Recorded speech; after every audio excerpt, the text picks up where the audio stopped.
오늘 말씀 열왕기상 7장 13절부터 22절 그리고 40절부터 51절 말씀 두 군데로 나누어서 살펴보도록 하겠습니다. 자, 13절부터 22절 저와 여러분이 한 절씩 교독하도록 하겠습니다. 제가 가진 성경으로 구약성경 721페이지에서부터 722페이지 정도 됩니다. 열왕기상 7장 13절로 22절 말씀 제가 먼저 봉독하겠습니다. 솔로몬 왕이 사람을 보내어 히람을 두로에서 데려오니 그는 납달리 지파 바브의 아들이요 그의 아버지는 두로 사람이니 노세 대장장이라. 이 히람은 모든 노들의 지혜와 총명과 재능을 구비한 자이더니 솔로몬 왕에게 와서 그 모든 공사를 하니라. 그가 녹기둥 둘을 만들었으니 그 높이는 각각 18규빗이라 각각 12규빗 되는 줄을 두를 만하며 그 옷을 녹여 부어서 기둥머리를 만들어 기둥 꼭대기에 두었으니 한쪽 머리의 높이도 5규빗이요 다른 쪽 머리의 높이도 5규빗이며 기둥 꼭대기에는 머리를 위하여 바둑판 모양으로 얽은 그물과 사슬 모양으로 따은 것을 만들었으니 이 머리에 7이요 저 머리에 7이라.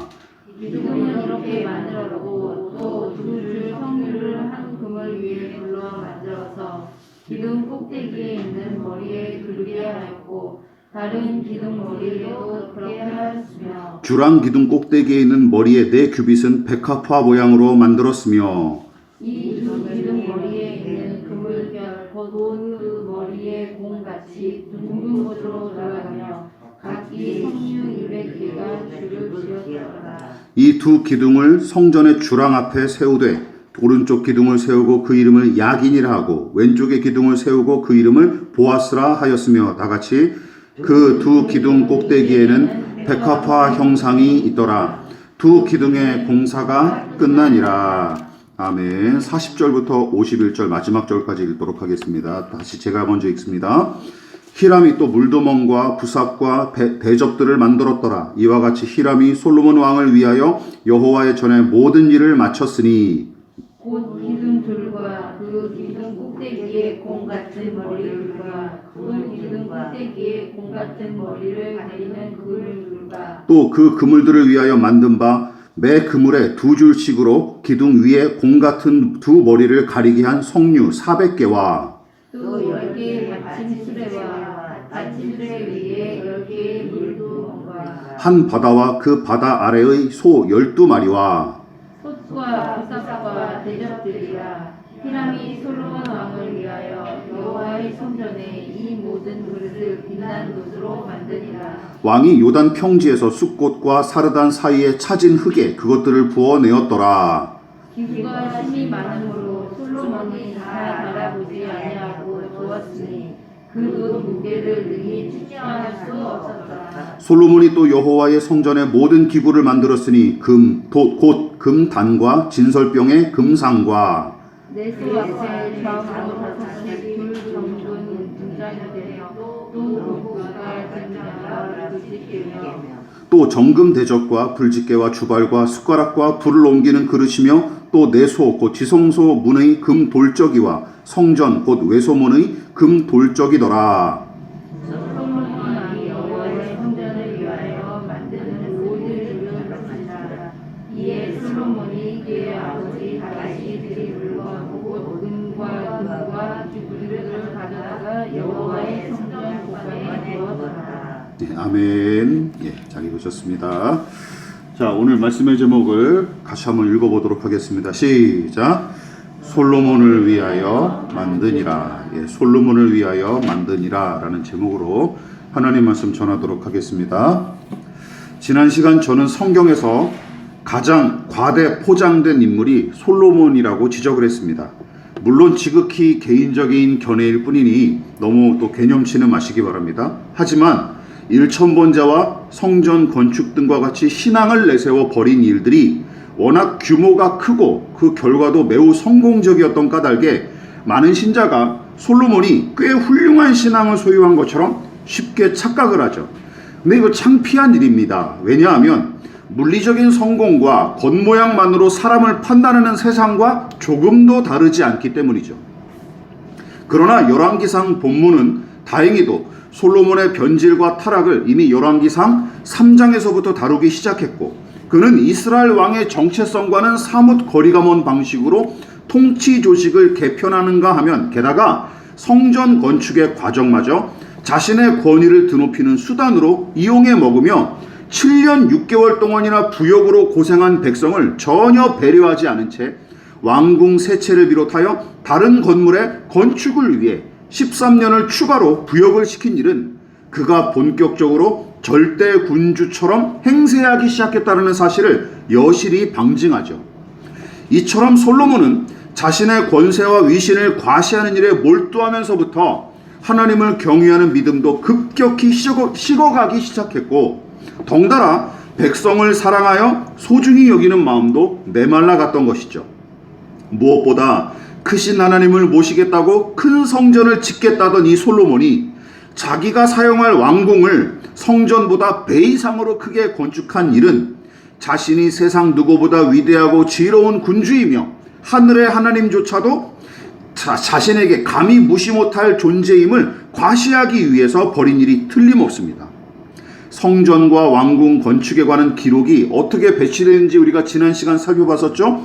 왕궁 및 부대 시설에 관한 내용은 12개 구절로 아주 간략하게 기록했지만, 성전 건축과 완공에 관한 내용은 무려 4장에 걸쳐 기록이 됐습니다. 실제로는 솔로몬의 왕궁을 비롯한 다른 건축물이 성전보다 훨씬 큰 비중을 차지하죠. 그러나 성경은 정반대로 성전 건축에 관한 기록이 왕궁 이야기를 에워싼 것처럼 배치했습니다. 이것이 성경의 관점이고 하나님의 시선이라는 것이죠. 자, 이쯤에서 오늘 읽은 본문의 내용도 간략히 요약하고 정리해보면 이 다음과 같습니다. 제가 이렇게 정리를 5군데로 이렇게 해놨어요. 무엇을 만들었는지, 그리고 몇 개를 만들었는지, 어느 정도 규모로 만들었는지. 제가 앞서 언급했다시피 솔로몬이 개인적인 용도로 건축한 왕궁과 부대시설에 관한 이야기는 고작 1절부터 12절까지에 불과하지만, 성전 건축에 관련된 이야기는 차고도 넘치죠. 노스의 기둥인 보아스와 야긴을 비롯해서 13절 이하에 언급된 이 모든 기구가 노스의 기술자인 히람의 주도하에 제작이 됩니다. 자, 하지만 이 모든 기구 제작에 관한 기록이 왕궁 건축 뒤에 이어져서 왕궁에 사용될 기구로 오해하는 사람들이 있는데, 역대서는 성전을 건축하는 이야기 안에 기구를 제작하는 본문의 내용을 함께 기록했고, 본문에서도 성전 안팎에 사용할 기구로 이것들을 소개하는 탓에 성전 건축 이야기에 포함하는 것이 옳습니다. 자, 그런데 성전에 쓸 기구 제작에 관한 오늘 본문의 기록에도 제가 보기에 찝찝한 부분이 있다는 것이죠. 40절과 45절 한번 읽어보도록 할까요? 자, 시작. 이와 같이 히람이 솔로몬 왕을 위하여 여호와의 전에 모든 일을 마쳤으니, 히람이 솔로몬 왕을 위하여 여호와의 성전의 이 모든 그릇을 빛난 노스로 만드니라. 자, 여러분, 노스의 기술자인 히람이 성전 건축과 그 기구의 제작을 주도했고, 특히 솔로몬 왕을 위해서 이 일을 감당했다라는 말씀입니다. 자, 물론 두로 왕 히람은 물론이고 노스의 기술자인 이 히람도 여호와 하나님을 믿었을 리가 있겠습니까? 그럴 리가 없죠. 단지 다윗 때부터 두 가문의 인연이 깊었고 솔로몬과도 나름 돈독한 관계를 유지했던 까닭에 하나님을 경배하는 믿음과 상관없이 오로지 솔로몬을 위해서 히람이 이 일을 감당했을 뿐이죠. 특히 노스의 기술자 히람이 성전과 거기 사용할 기구를 솔로몬 왕을 위해 제작한 일은 하나님을 알지 못하는 이방인으로서 지극히 자연스러운 태도죠. 그뿐만이 아니라 오히려 제 역할을 충실히 감당한 걸로 여겨서 칭찬받아야 마땅합니다.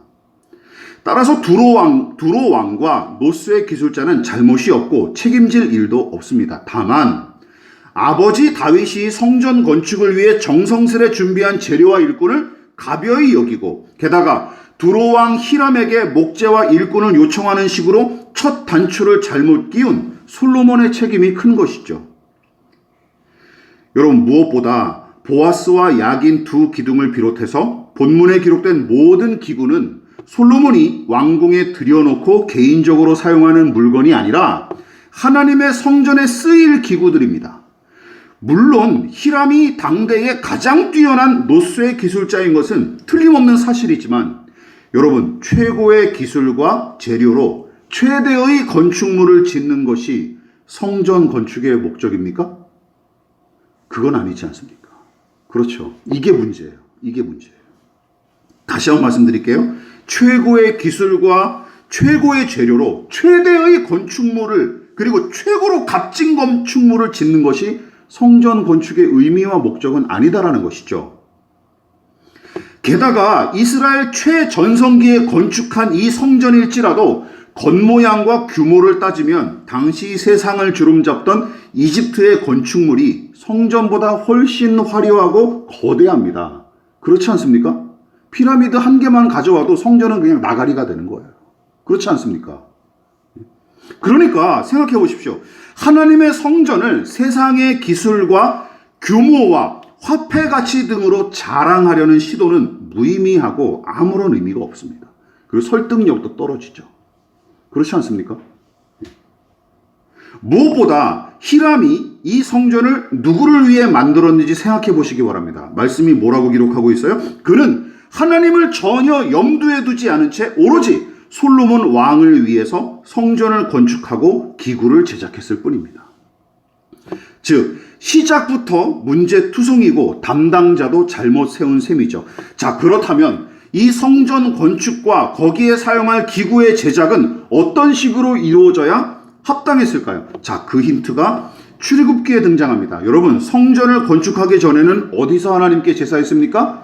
예, 마음속으로 대답하셨죠? 성막이죠. 성막, 즉 법궤를 모셔놓은 천막에서 하나님께 제사했습니다.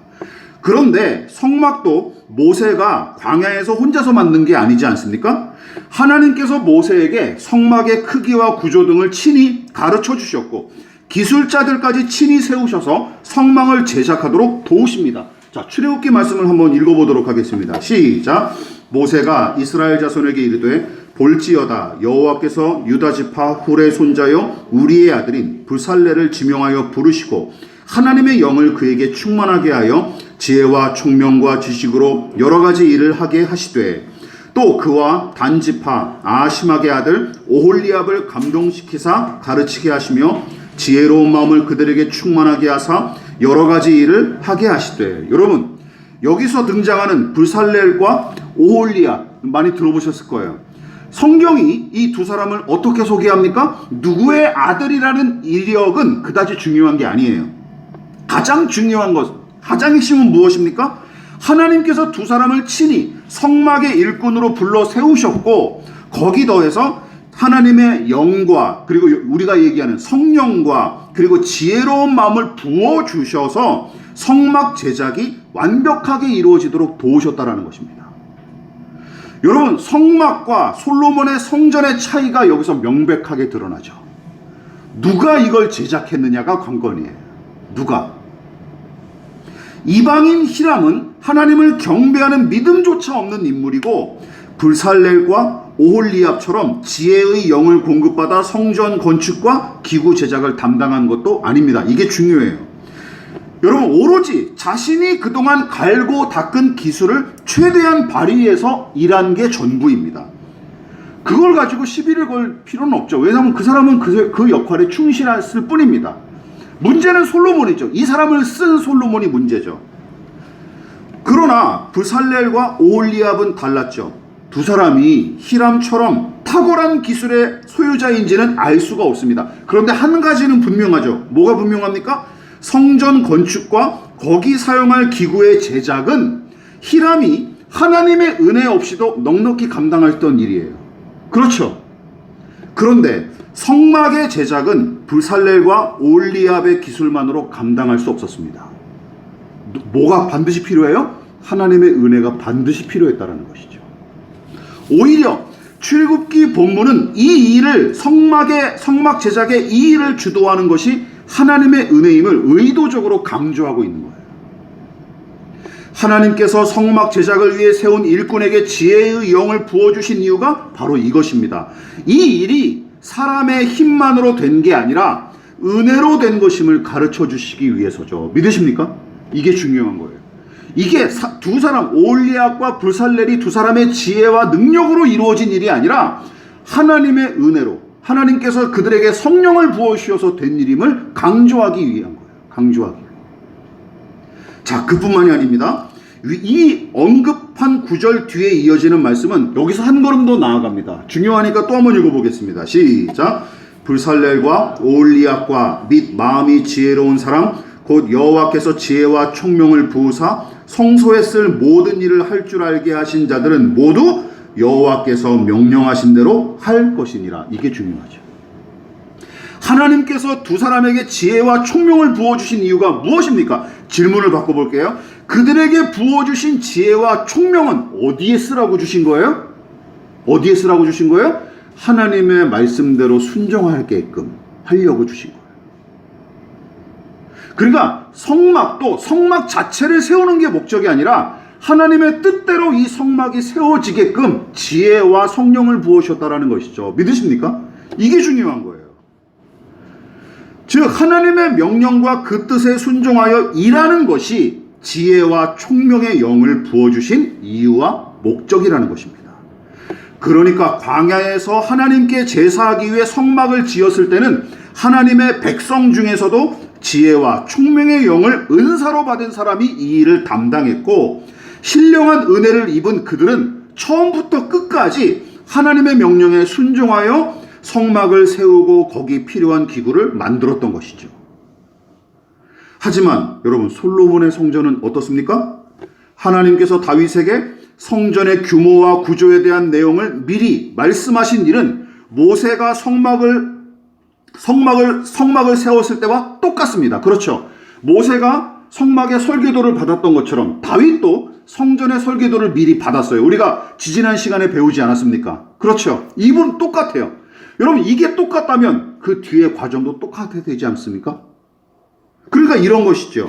그렇다면 불살렐과 오홀리압에게 하나님의 영을 부어주셔서 성막을 세우셨던 것처럼 성전도 하나님께서 지혜와 총명을 베푸신 사람들을 통해 건축하는 과정이 이루어져야 마땅했던 것입니다. 믿으십니까? 근데 우리가 성경을 그냥 읽어보니까 그냥 히람이라는 기술자가 와서 성전을 건축했으니 아름답고 훌륭하게 지어졌겠구나, 이렇게 결론을 내리면 안 된다는 거예요. 무슨 얘기인지 아시겠죠? 이렇게 결론이 흘러가면 안 되는 거예요. 다시 한번 말씀드릴게요.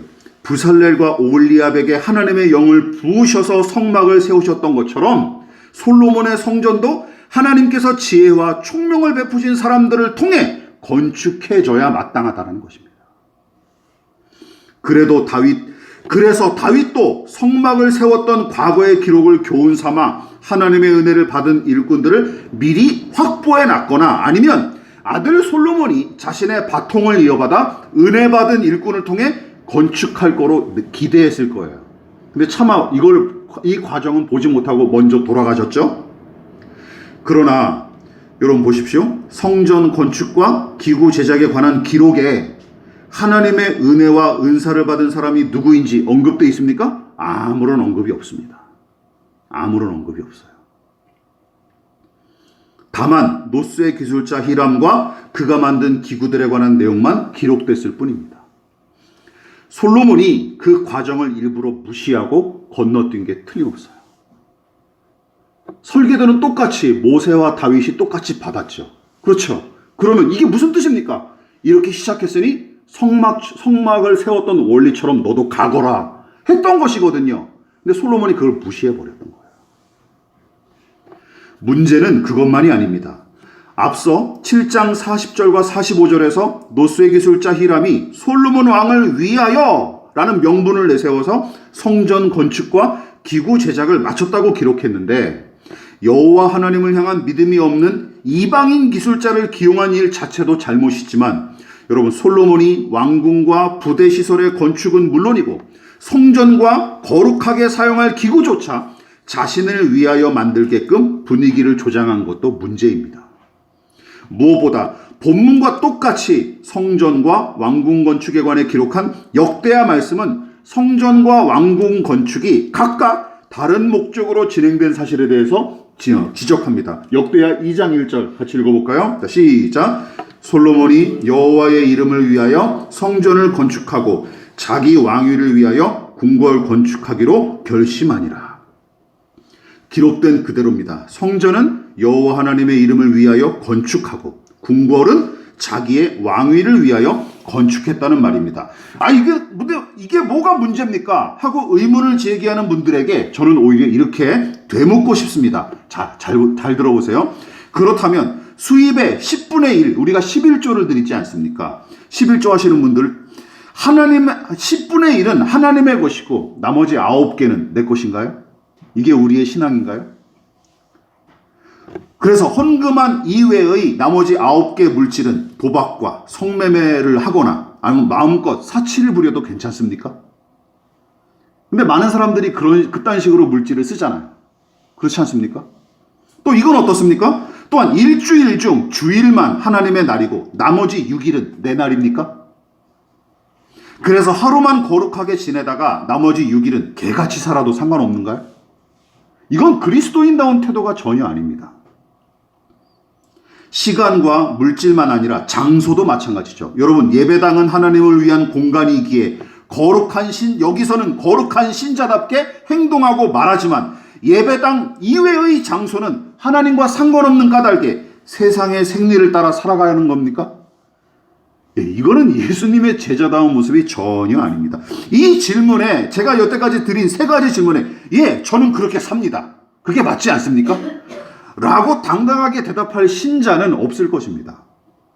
기본적인 신앙 지식을 갖추고 믿음의 교양이 조금 있는 신자라면 언급한 이 질문 자체가 문제임을 쉽게 알아차렸을 것이죠.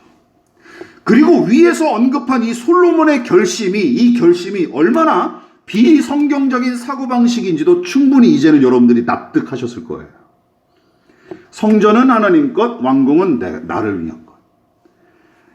여러분, 심지어 솔로몬이 자신의 결심을 어찌나 사람들에게 강조하고 떠벌렸든지 두로왕 히람조차도 역대하 2장 12절에서 뭐라고 얘기하고 있냐면 솔로몬이 여호와를 위하여 성전을 건축하고 자기를 위하여 궁궐을 건축하는구나 하고 고백할 정도였습니다. 이걸 계속 떠벌렸던 것이죠. 아이들끼리 이야기하는 식으로 표현하자면 성전은 하나님 것, 왕궁은 내 것 하고 나누는 격입니다. 게다가 이런 사고방식이 표출된 부분이 여기가 처음이 아니라는 것이죠. 여러분, 열왕기상 3장 기억나십니까? 솔로몬이 바로의 딸을 아내로 맞이해서 이스라엘로 데려왔는데 그 여자를 어디에다 데려놓습니까? 다윗 왕궁과 다윗이 살던 왕궁과 동떨어진 곳에 살도록 조치를 하죠. 그 이유가 무엇일까요? 열왕기상 3장 1절에는 그 내용이 자세하게 나오지 않고 간략하게만 소개되어 있어서 우리가 가볍게 지나가는데 역대하 8장 11절에 그 이유가 나옵니다. 같이 읽어볼게요. 시작.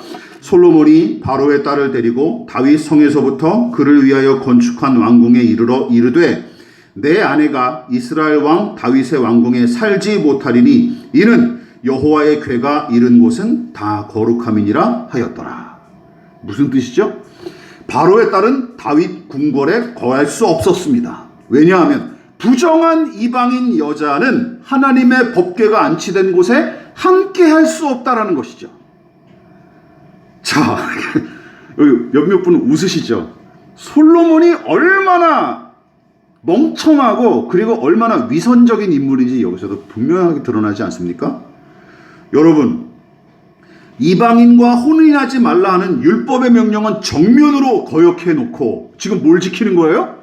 법궤를 모셔놓았던 이 궁궐 근처에는 이방인 여자니까 아내라도 함께 할 수 없다. 이거 지키는 거예요. 이거는 지키고 이거는 안 지키고 이런 모습들. 법궤를 모셔놓은 장소는 거룩한 곳으로 여겼지만 이방인 아내가 사는 공간은 하나님과 무관한 장소로 생각했던 게 틀림없습니다. 그러니까 이런 거죠. 여러분, 율법의 명령은 정면으로 거역해놓고 이방인 아내가 법궤를 모셔놓은 곳과 동떨어지도록 조치한 것. 지키고 싶은 율법만 지키고 내키지 않은 명령은 대놓고 어기는 것이죠.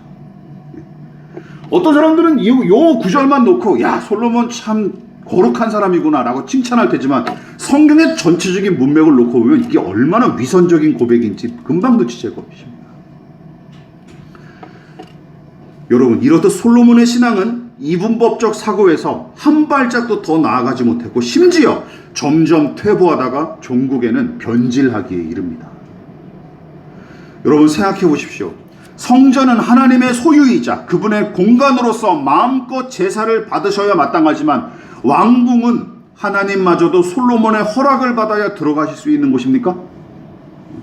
말도 안 되죠. 그것은 하나님을 동물원의 짐승처럼 성전 안에 가둬두려는 시도에 불과하고 하나님을 경배의 대상이 아닌 종처럼 취급하는 짓거리에 불과합니다. 따라서 이런 사고방식은 성경의 가르침과 아예 거리가 멀 뿐만 아니라 오히려 신성 모독적인 신앙관임을 명심하십시다. 왜냐하면 하나님은 우리의 모든 시간과 모든 공간과 모든 물질의 본 주인이시자 왕이시기 때문이죠. 믿으십니까? 이 질문에 대답해 보십시오. 과연 이 세상에 하나님의 눈을 피할 수 있는 곳이 있을까요? 그분의 다스림을 벗어날 수 있는 곳은 어디일까요? 또한 인류 역사에 하나님께서 간섭하지 않으시고 내버려 두신 시간, 그런 시대가 있었을까요? 만약 그런 게 있다고 하면 그건 신자가 아니죠. 성경을 믿는 신자가 아니죠. 그런데도 솔로몬은 성전을 하나님을 모신 곳으로만 여겼고 내 마음대로 할 수 있는 나만의 공간을 위해 왕궁을 건축했다라는 것입니다. 웃기지 않습니까? 자기를 위해서 건축을 한 거예요. 그런데 그의 아버지 다윗도 비슷한 잘못을 저지른 적이 있었습니다. 저는 이 부분이 떠올라서 너무 감사했고 또 한편으로는 너무 서늘한 느낌이 들었어요. 무서웠어요. 왜냐면 저도 그런 짓을 자주 저지르기 때문에. 잘 들어보십시오. 여러분, 다윗이 목욕하던 밧세바를 보고 음욕에 사로잡혔던 곳이 어디일까요? 또한 그녀를 호출하여 동침한 곳이 어디입니까? 사무엘하 11장 보니까 자기의 왕궁이었습니다. 자기의 왕궁. 당연한 일을 얘기하는 건가요? 잘 들어보십시오. 다윗이 저 스스로 속아 넘어간 꼬락서니를 보십시오. 하나님은 성전에 계실 뿐이고 안식일만 만나뵈면 그만인 것입니다. 또한 밧세바와 미래를 즐겼던 장소인 자신의 왕궁과 그 시간은 하나님을 향한 신앙과 별개라고 믿었던 게 틀림없습니다. 자, 보십시오. 이렇게 공간과 시간을 분리하면서부터 죄가 찾아오기 시작하는 거예요. 그렇죠. 여기는 하나님이 안 보실 거야. 아, 여기는 하나님께서 다스리는 시간이 아니야. 라고 구분하는 순간부터 이 사람이 이상해지기 시작하는 거예요. 시간과 공간을 하나님의 것, 내 것 따로 분리하기 시작하는 순간부터 이렇게 사람이 죄의 나락으로 점점 빠져들게 됐던 것입니다. 웃기지 않습니까? 죄가 얼마나 교묘하고 무섭게 작용하는지 여러분 보십시오. 예. 하나님의 공간과 시간이 따로 존재하고 내가 왕노릇하는 공간과 시간이 따로 존재한다라는 믿음. 여러분, 솔로몬만 그리고 다윗만 잘못인가요? 우리 역시 자주 착각하고 너무 쉽게 속는 지점이죠. 그런데 다윗이 소망이 있는 것은 보십시오. 다윗이 하나님의 함께하심, 그 임재를 의식함과 동시에 믿음을 회복하기 시작한 증거도 어디서부터 시작됩니까? 바로 자신의 왕궁과 침실에서부터 시작됩니다. 이게 아이러니하죠. 여러분, 다윗이 밧세바와 간음하여 낳은 아기가 병들어 죽게 됐을 때 하나님께 부르짖어 기도한 장소는 성막이 아니었습니다. 어디죠? 자기 왕궁, 자기 침대 위에서부터입니다. 오히려 밧세바와 뒹굴던 자기 침소에서 눈물로 하나님께 부르짖어 기도합니다. 사무엘하 12장에 나와 있습니다.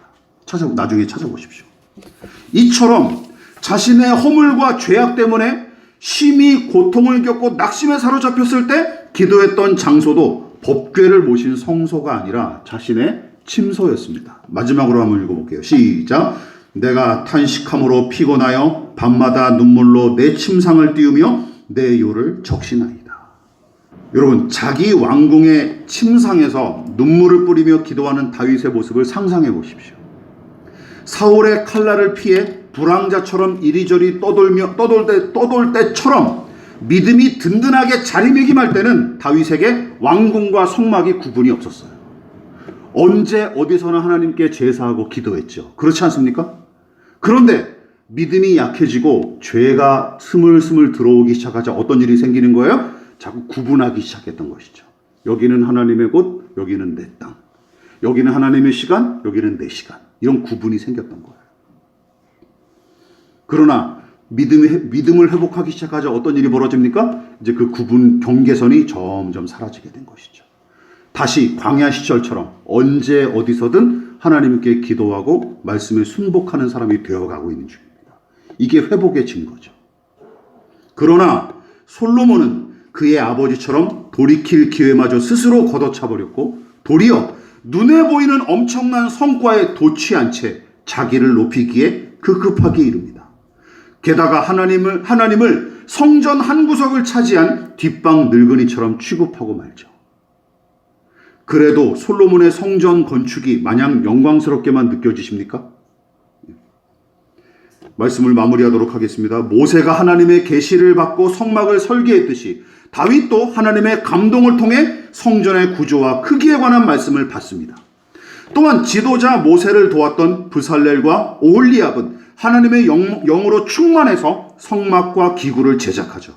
그러나 솔로몬은 하나님의 사람들을 통해 일하기는커녕 더 정교하고 화려한 건축물과 기구를 만들기 위해서 이방인 기술자를 세우고 맙니다. 요즘도 교회가 똑같은 짓을 반복하죠. 세상 못지않게 뛰어난 기술력과 그럴듯한 모양새를 갖추기 위해 안달하는 목회자들과 교회들을 보십시오. 여러분, 교회가 세상보다 뛰어난 기술을 가지고 세상을 장악한 적이 없습니다. 그건 문화도 마찬가지고요. 그리고 세상은 그런 걸로 들어먹히지, 복음이 쉽게 그렇게 전파되는 게 아니죠. 심지어 사역자들의 믿음과 인격은 따지지도 않은 채 탁월한 기술과 능력을 발휘하면 사역자로서 충분하다고 생각합니다. 솔로몬의 후회다운 발상이죠.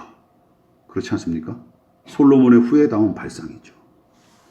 그리고 솔로몬의 경박한 신앙관마저 물려받은 채 하나님을 예배당에 가둬둘 뿐만 아니라 주일만 찾아뵙는 분으로 전락을 시킵니다. 기억하십시오. 하나님은 세상 모든 것을 통치하시는 진정한 왕이시며 그의 다스림은 모든 시간은 물론이고 영원까지 이어진다라는 사실을 우리가 기억해야 됩니다. 누차 강조했듯이 솔로몬은 반면교사와 타산지석으로 삼을 인물일 뿐 초창기를 제외하면 절대로 선한 본보기가 될 수 없습니다. 성전 건축도 마찬가지예요. 성막의 제작 과정과 다르게 부조리하고 부정적인 요소가 허다한 게 솔로몬이 벌인 이 건축 사업입니다. 우리가 얼마나 연약하고 무지한지 한번 돌아보십시다. 여전히 중심과 본질을 신중히 살피기보다는 외모를 비롯한 거칠애에 너무나 잘 속고 하나님의 영광과 더불어 살아가기를 힘쓰기보다는 내 이익만 고수하기에 급급하죠.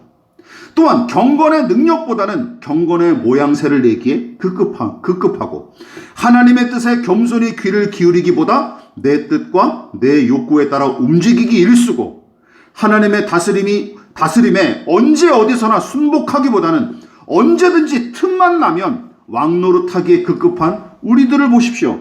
본문의 솔로몬과 별반 다르지 않거나 어쩌면 그 이하일지도 모릅니다. 나만을 위해 살고 있는지, 내 방법만 앞세우고 있는지, 예배와 기도와 경건의 중심이 특정한 시간과 장소만 발휘되고 있지는 않은지 점검해 보셔야 됩니다. 그러지 않으면 우리도 솔로몬과 똑같은 길을 가게 될 것입니다. 우리가 가야 할 길은 찬란하고 화려하고 거대하지만 믿음의 중심과 내면은 쇠락해 갔던 솔로몬의 길이 아닙니다.